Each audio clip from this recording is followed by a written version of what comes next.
Hey, everybody, it's Tom Anderson along with Tina Hargett. We're at the Tommy and Tina Show here at the IQ Podcast at Attorney King Studios in beautiful Coronado, California.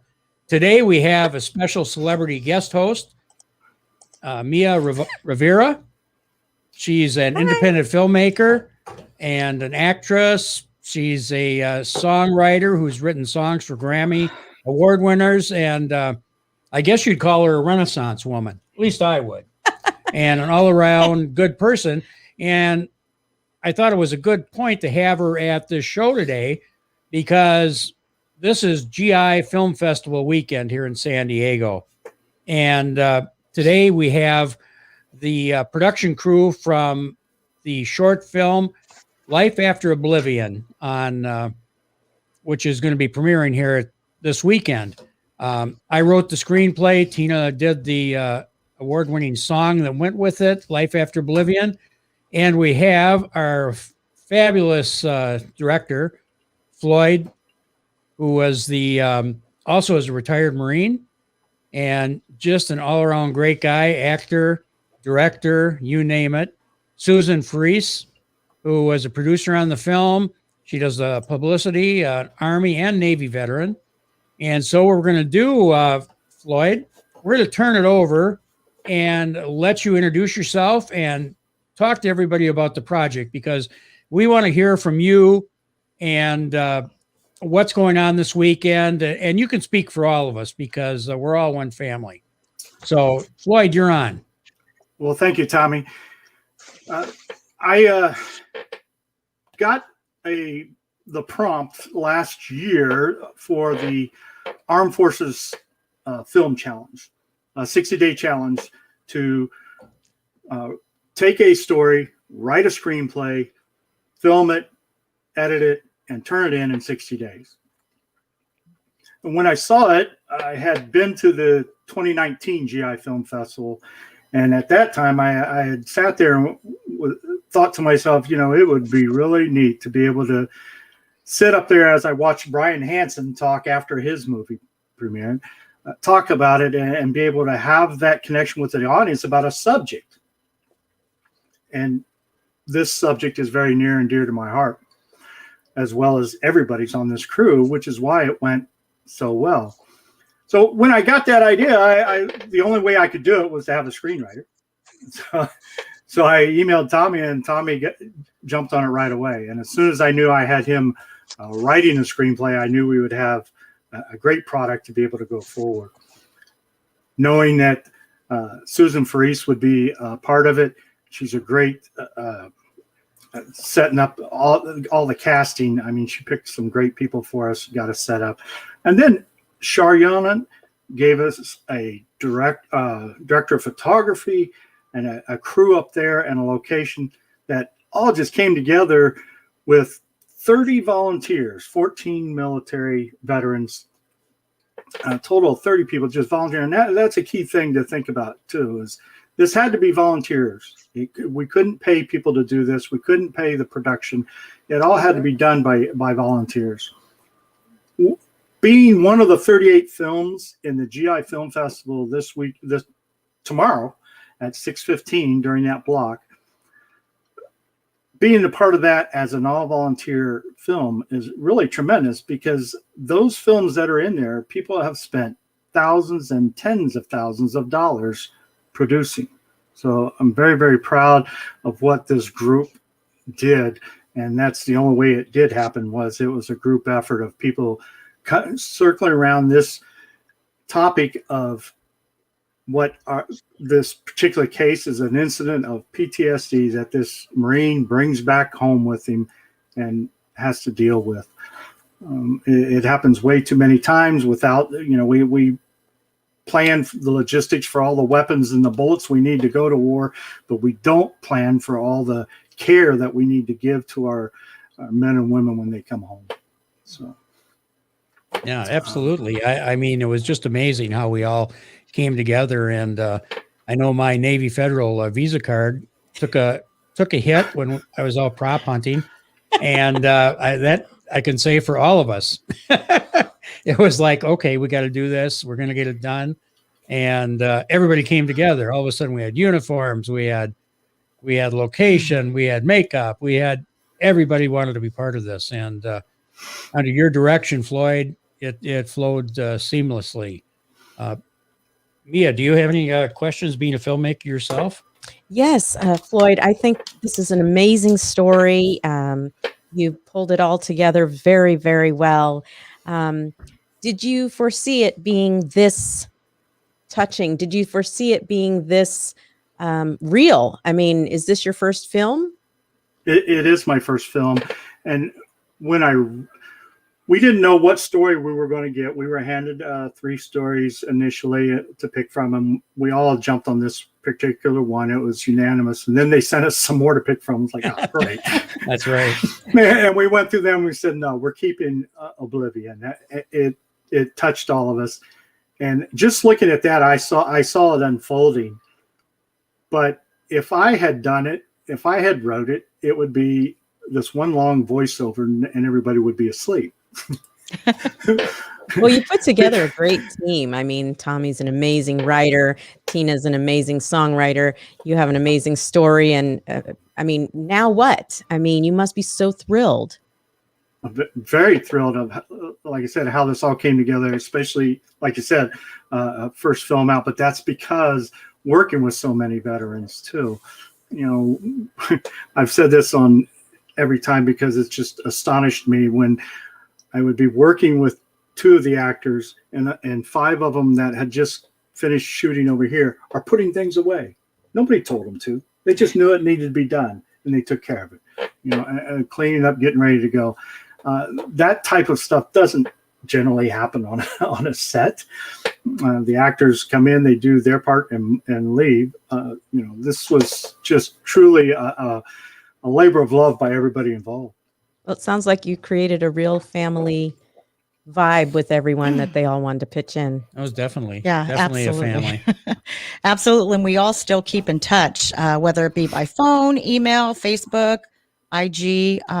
We all have connections to each other. And it's an amazing thing because we were all there together for the same purpose. And we all know what PTSD can do to a family. I mean, virtually it's the entire family that suffers right along with the veteran or first responder. So yeah, we keep an eye on each other. So it's a good thing. And who would have ever thought when you first approached me with this and everyone else's, we'd be in the 2021 GI Film Festival. It's like, it's unbelievable.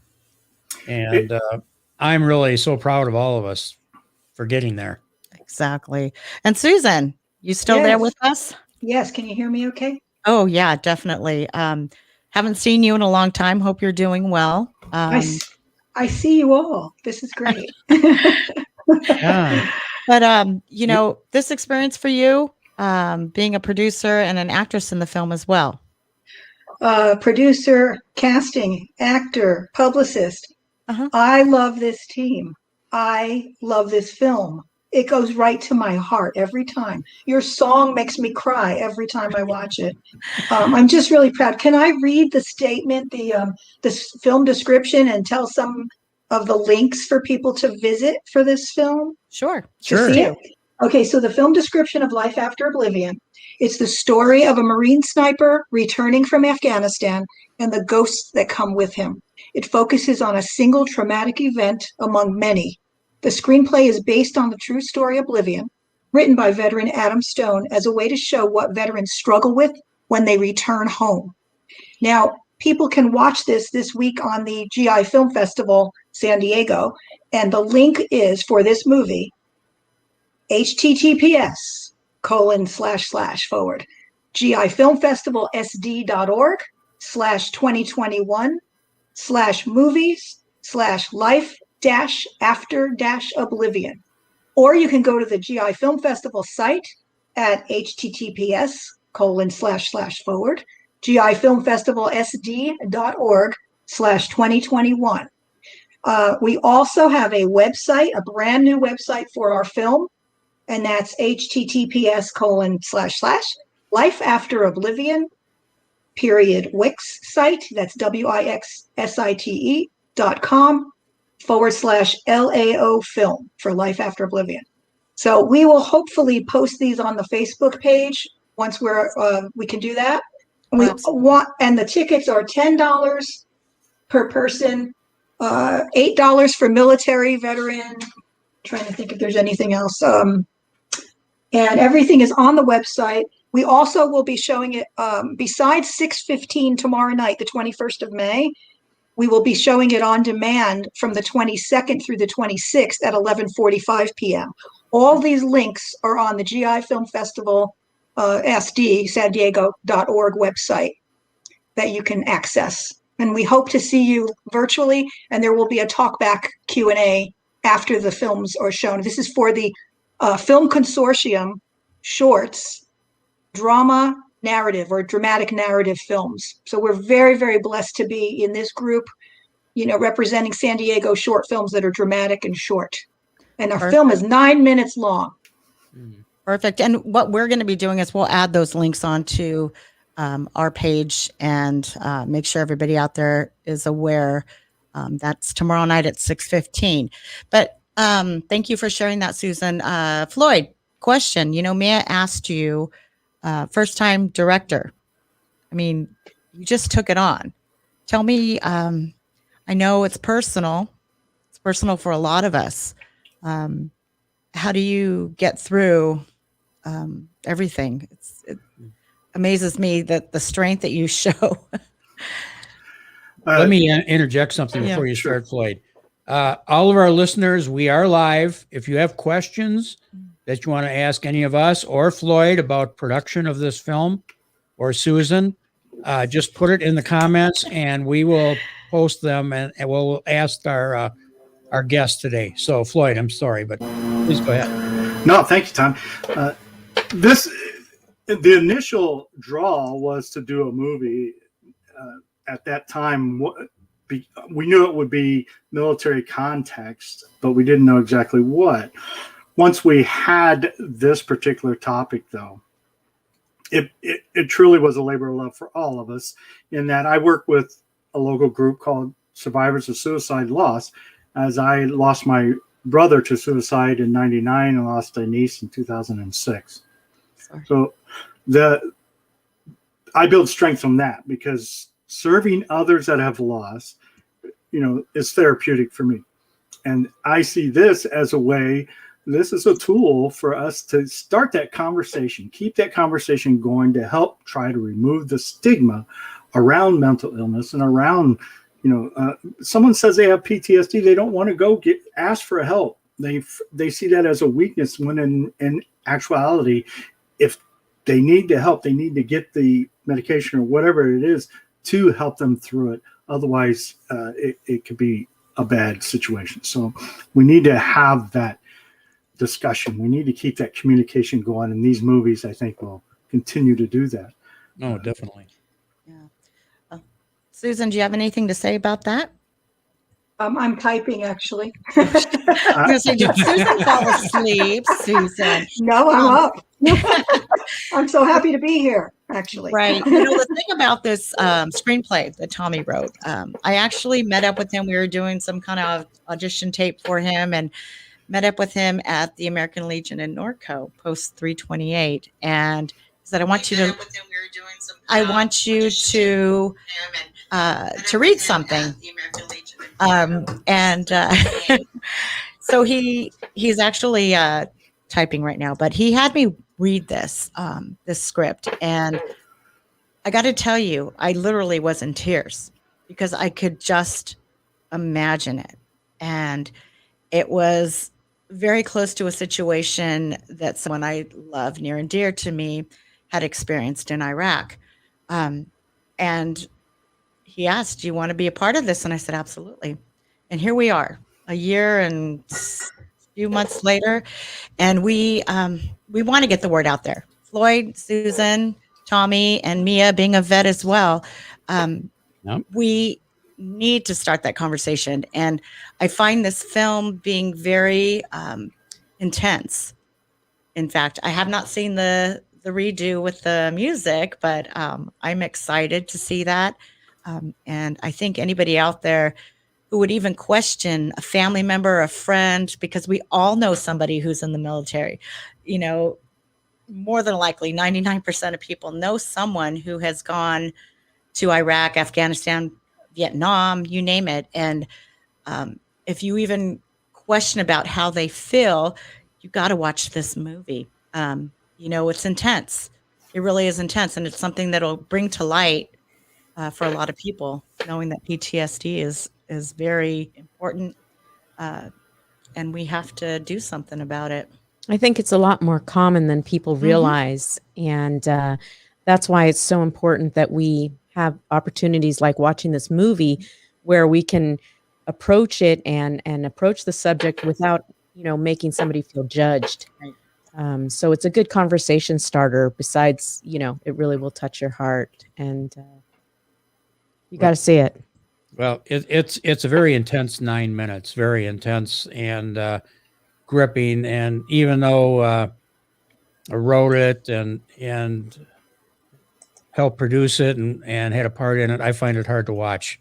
Even today, I just have a hard time watching it because it hits some emotional notes in me. But this is just the tip of the iceberg with the military, and we found it working across the country now with PTSD, working with country star Chris Turner on his Freedom Tour, and with Oscar Mike Radio, with Travis, Janelle, with our Devoted to a Soldier. We're all working on PTSD awareness and education. And it goes way beyond that. It hits on the first responders, which is a forgotten part of it. But today there are more suicides of police officers and firefighters than there ever has been before also. Right. But And the Tommy, other part, the timing of this is so important because of the pandemic. All of these first responders are working Right. so much harder. So the timing is really key. and the other thing that has been brought out through these programs we've been in is to focus also on PTSD that surviving family members go through, because it's easy to always talk about the military person or the first responder, but we can't forget about the family. Friends and family also suffer through this. And depending, it can roll like a tide and affect them to the fact where they might do something. So we really have to do a broad approach and involve all of this. And this is a great start, Floyd. Yes. I believe. You hit it right on the head there about the friends and families, Tommy. That's exactly what Survivors of Suicide Lost San Diego does, is works with those people that have lost someone to suicide, because they are at a higher risk and they need to work through those different emotions that others that are grieving don't have.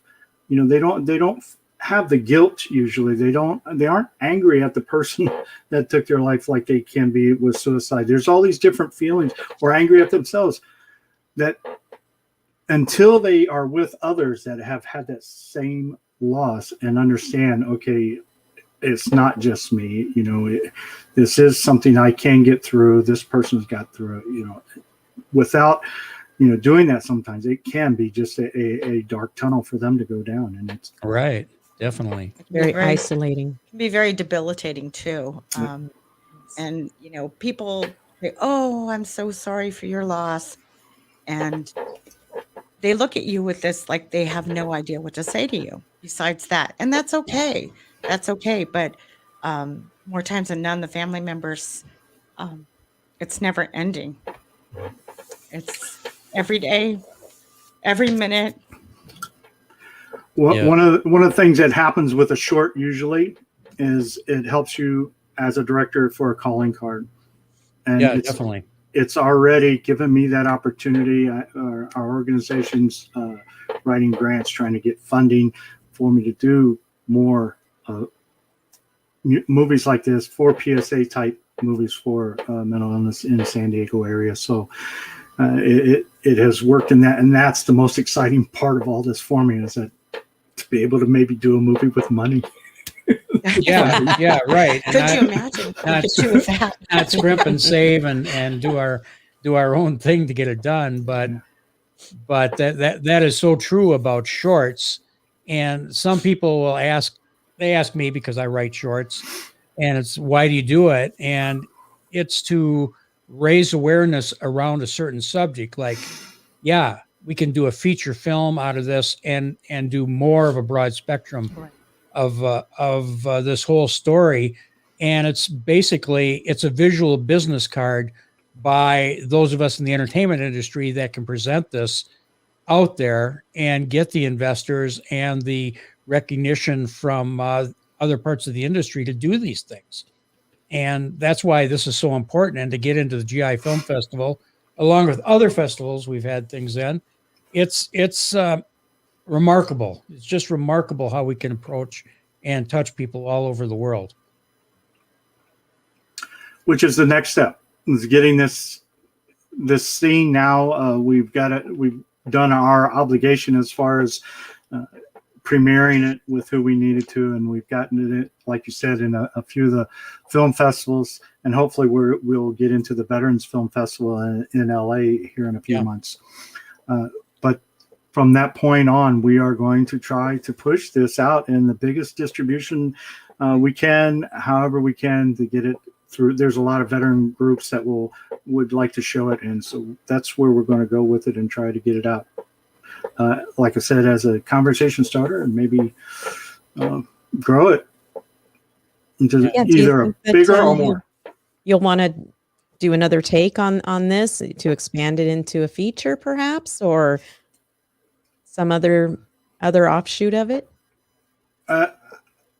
I would have to look at Tommy's feature screenplay. Well, Tommy can, if anyone can write it into a feature, that would be Tommy Anderson. So that's a given. So that's not a problem. Yeah, because he doesn't sleep. So Yeah. No, So if that's your only problem, that's not a problem. But I mean, would you be up for doing this again? What was your first experience like? It seems pretty good. Yeah. Yeah, it probably was too good. I probably didn't feel some of the pains other directors do, on their first step out.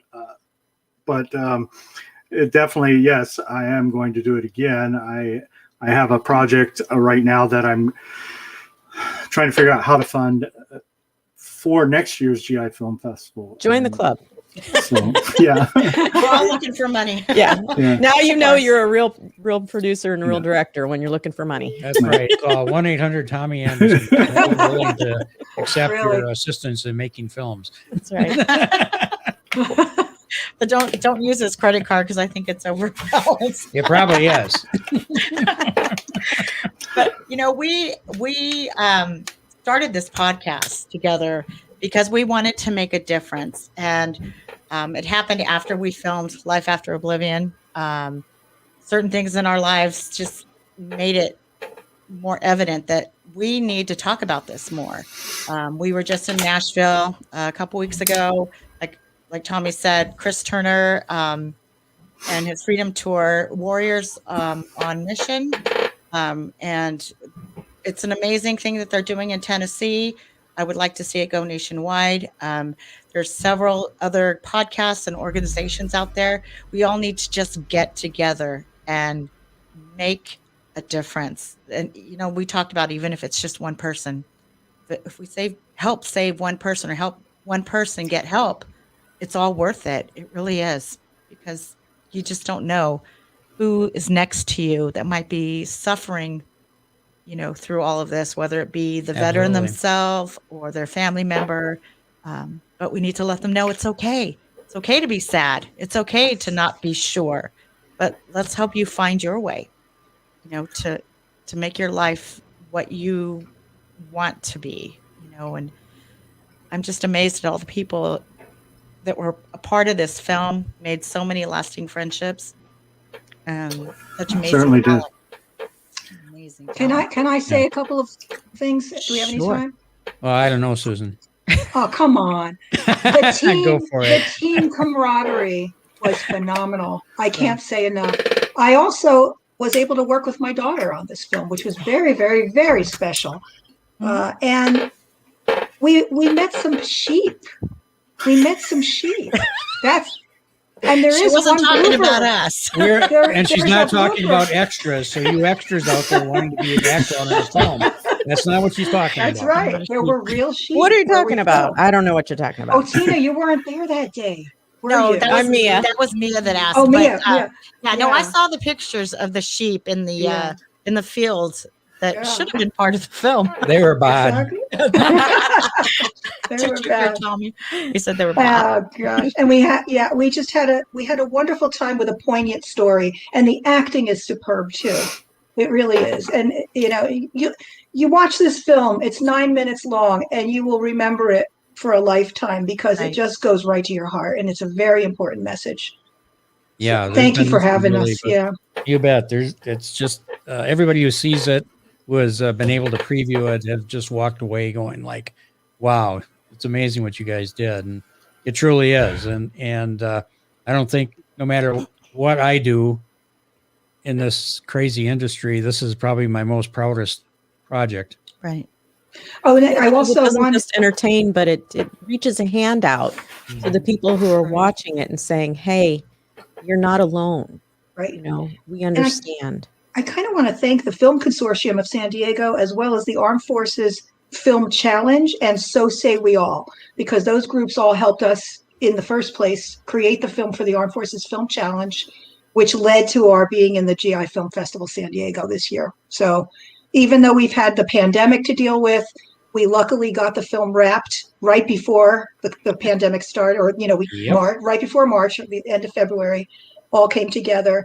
And we're still a family. And on that note, thank you for allowing me to be part of it, Floyd and Tommy and Tina and everyone else. Well, same here. Ditto. Ditto. Do I have time for a free gift for your listeners? Yes, please. Absolutely. We've got time. So I would like to give tickets to the first 10 people that email me. If I can do more, I'll do more. But the first 10, I guarantee That's great, tickets Floyd. to tomorrow's presentation at 6:15, that block. So there's 4 movies in that block that you get to see. And you can stay and talk to the producers and directors afterwards. So email me at ticketslao@gmail.com. And we can put that in the link, right? Yeah, have Susan had put something in the link a minute ago. Have her put that in there too, Susan. Okay, let's see. ticketslao@gmail. Okay, tickets. LAO. And again, we're live. If anybody Yeah. has any questions for Floyd, Susan, or Tina, myself, or even Mia here, please put them in the comments. Definitely. Again, this is the Take It Back show with Tommy and Tina.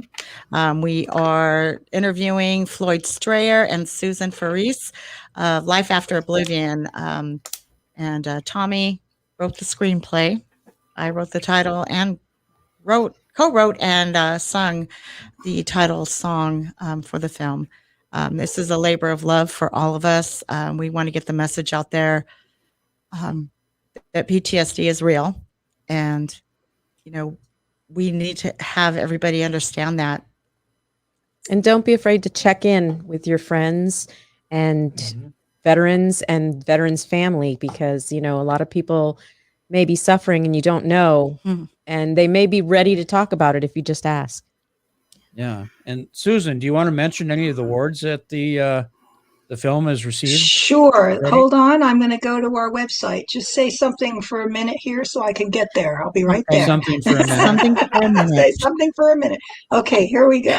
That's So- what it's called when it's live. I mean, we're a team, we're a family, right? Recent nominations and wins. The wins are the Niagara Falls Indie Film Fest for the poster, the Indie Short Fest November short script, Big Sur Screenplay, Santa Monica Short Film Festival script, Sydney Indie Short Festival script, Toronto Film Channel Awards screenplay, Fight Back Film Award with the Veterans 2021 winner, Beyond the Curve International Film Festival Best Short Screenplay, Austin International Art Festival Best Short Script. We've also had second place in the Reno, Nevada Short Film Festival for dramatic screenplay, several certificates of achievement, honorable mentions, finalists, semifinalists, and we've been a nominee in a selection, as official selection in many as well. So that credit goes to Tommy Anderson's screenplay, which of course was phenomenal. And the film hopefully will garnish more awards as time goes by. Remember to go to our website. It'll only snowball. I think Absolutely. once more people see this. Absolutely. Great work. And after the festival this weekend, and it's out there and people can see it on demand, and that I think it'll get even more popular. Exactly. Oh, absolutely. Yeah. Absolutely. So the 21st is tomorrow, Friday the 21st at 6:15 p.m. PST, Pacific Standard Time.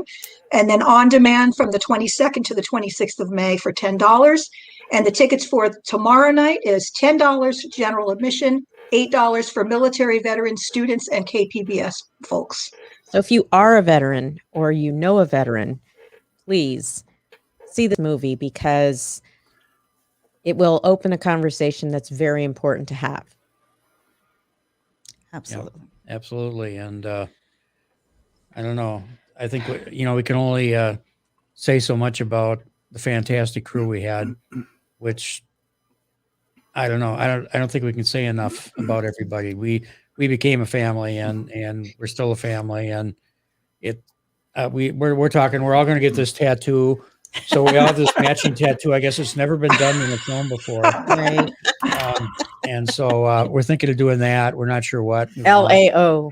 Yeah. LAO, that's right. That's right. Yeah. And But, we also have an IMDb page for Life After Oblivion. So make sure everybody clicks on that and clicks on everyone's names. So we shoot to the top.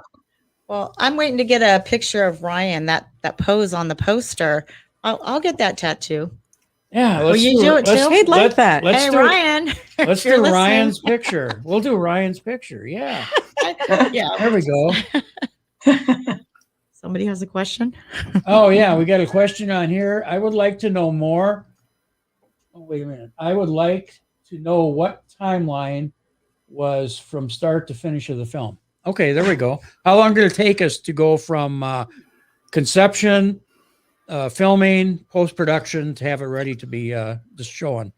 Right. So it was a 60-day challenge. So on February 1st, we were emailed those first three stories, and we had 24 hours to pick it, and then so that meant that by March 30th we had to turn everything in. So how long did it take for you to find the actors? We filmed everything on February 28th, 29th, and then we did some background scenery on the 1st, just the photographer and myself. And the majority of them are veterans too, right? Well, 14 people involved overall were veterans. Many of the actors, the background and everything were veterans. The ones that weren't were very, could have been. I mean, they were very. Or family very members of supportive, yeah. veterans. Well, yes. Yeah, they we have to say we're all members of, besides being veterans, of the Veterans of Media and Entertainment. Right. VME. And we're strong out here in California. Yes. And once the word of our project got out, I know I got inundated in my emails with, what are you looking for cast and crew? And I kept forwarding them to Susan. And there was no shortage of people that wanted to be involved in the film. And we had some great quality actors to choose from. Absolutely. We were very blessed. VME is loaded with talent. If you're not familiar with the organization, I really suggest that you check them out at VME-connect.com. And when you were talking about, we were waiting for that release. What was it, at midnight? They're going to release what the 3 stories were. Right. And we're all sitting there going, okay. And then when it came, we're looking at them going like, well, we all hit on that one story. It was like, this is it. Yeah. Yeah. It just spoke to all of us, I think. Yeah. And I like to say divine intervention definitely was supposed to be this way. And the people that were involved were supposed to be involved. And it came together quite nicely. So yeah, definitely. And like you said, everything wrapped on the set on March 1st. And was a couple weeks after that, all the shutdowns started. Oh. So everything was in post-production while pretty much the entertainment business started. So it was in post for a long time, not because it had to be, but because we were stuck there.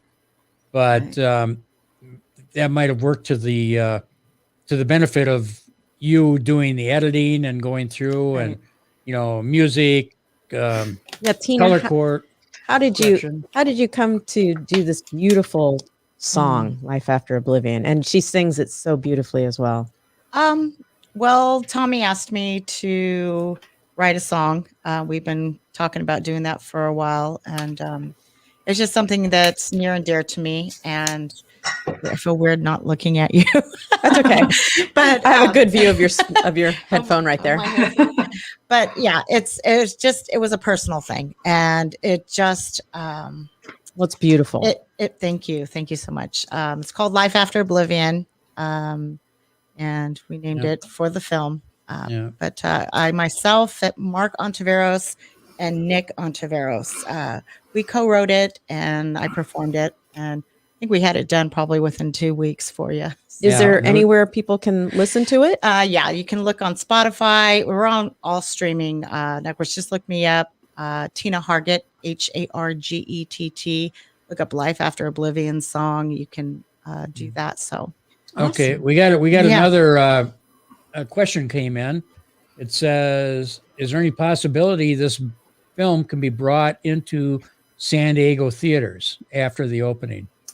Ooh, That would be amazing. that would be amazing. Let's do it. By the way, I was going to say, this is a Screen Actors film, a Screen Actors Guild film, by the way. So we did all the SAG paperwork. Yeah, it's a SAG film, Yeah. SAG after film. Great. So And, had things worked out without COVID, it probably would have already been premiered in a theater. We would have, done that ourselves. Could it be? Yes. And as a matter of fact, I'm working with another film that actually premieres 8th, 9th, and 10th, Night Hunter.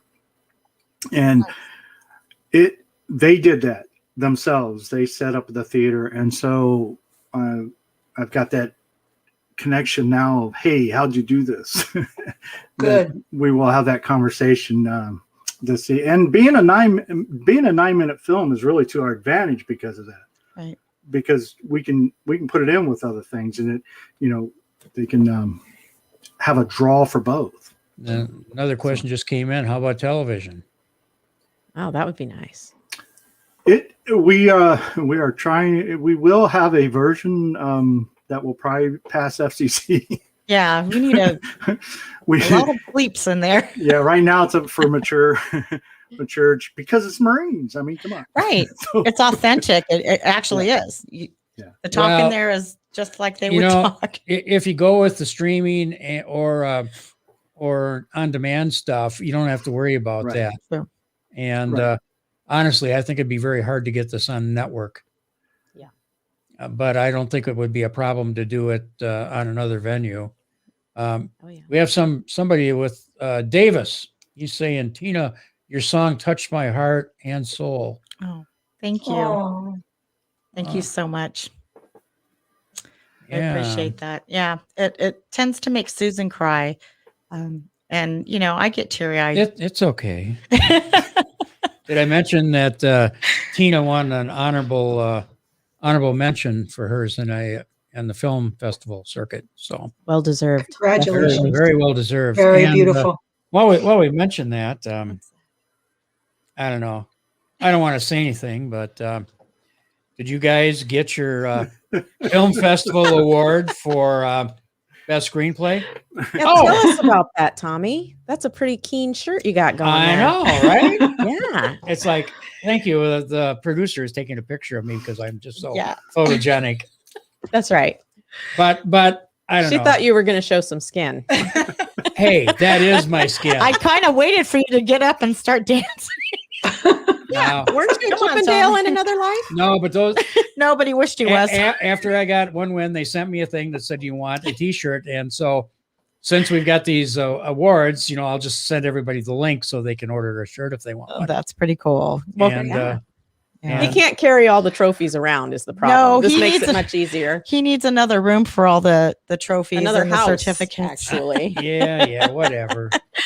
But It wouldn't have happened without that man sitting right there. well, without the whole team, honestly. Yes. And Floyd's direction, he put the magic on the air. It's so nice when a team comes together and there's so much mutual respect for each other, for the talent. It's not always that way. And like you were saying, it really is like divine intervention that everything fit together so beautifully and the result is amazing. Right. Yeah. Well, tomorrow night, 6:15, the San Diego GI Film Festival, there's going to be a block of 4 films, Life After Oblivion being one of them. Floyd is giving away tickets to the first 10 people who email him. Give me that email again.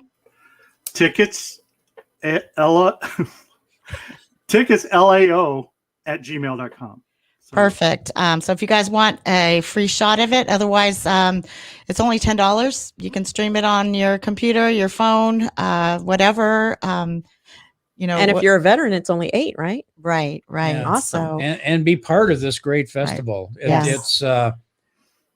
It's too bad it's not live because it was so much fun when we were able to be at it in the past when it was live, but we have to do what we have to do right now, and we need all the support we can from viewers like you. Well, hopefully at this time next year, we'll all be able to sit in theaters together again and watch hopefully more movies from this talented group.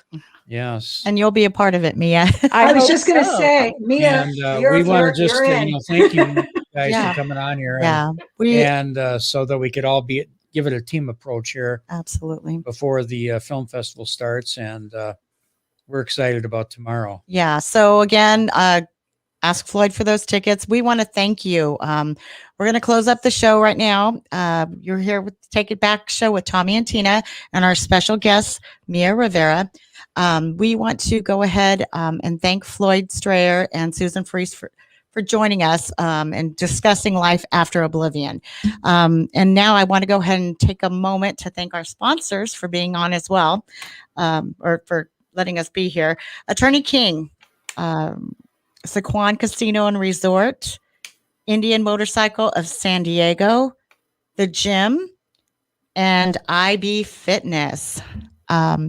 Without you guys, we wouldn't be here. We wouldn't be able to have these great discussions, but we want you guys to all know out there, it's your life and it's time for you to take it back. Thank you for being here. And remember to spay or neuter your partner. Tommy. All right, guys, you have a great evening and pass the word around. God bless everybody. Thank you.